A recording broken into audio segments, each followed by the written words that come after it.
Video, we're going to go over cars for hips. Now there's a bunch of different ways that you can do cars for your hips. Since we're just doing the basic versions, I'm going to show you two of the easier ways. You can do this standing, and if you follow people on Instagram or look at some of the videos that they do, you'll see a lot of people doing standing hip cars. The only reason that I don't really recommend that starting out is it challenges a lot of other things besides just the mobility of your joint. So you're working your legs, you're worrying about balance, you're trying to create tension on one leg, so it's definitely a little bit more advanced. So I'll show you a couple of the easier versions to get started, and then you can move on to that if you'd like. So the one that I prefer is going to be side lying hip cars. If you have a yoga block or a pillow, it helps to use that. If you don't, it's not a big deal. You can do it without it. Just make sure you keep your neck steady and have a little tension there. So start by taking the arm on the side that you're lying on, extending it out, making a fist to start to create that tension. Take the top arm, reach over the top and hold on to that fist, and then pull back a little bit. This will just help you create more tension and stability. For all of our cars, deep breath in, hold that tension in your stomach, and start to radiate tension throughout the rest of your body.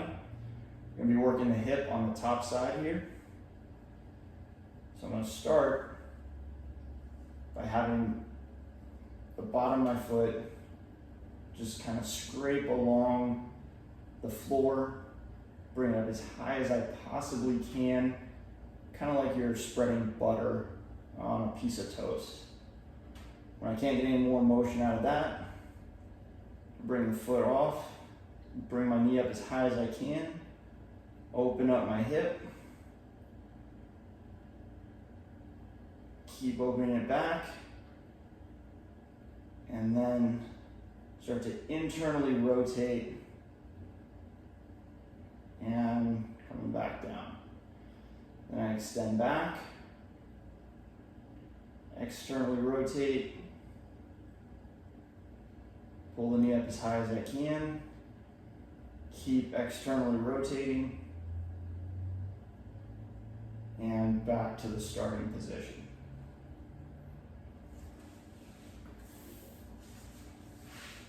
Hips are definitely very challenging. You're going to feel a lot of cramping there if you're really getting good cars and going through this the proper way. It's easy to visualize how to do them there. It's hard to actually do it. So the other way you can do this is from a quadruped position. So all fours. Again, breath in, tension in your stomach, radiate tension throughout the rest of your body. You can kind of imagine screwing your hands into the floor or rotating those hands outward to create some tension. Then bring your knee up off the ground. Extend it out like you're a dog on a fire hydrant. And back and down. Then reverse the motion. Extend back. Externally rotate. And slow and controlled back down. I like the first one a little bit better because it's easier to create stability. It's harder to move around. So some things to watch out for if you choose to do these.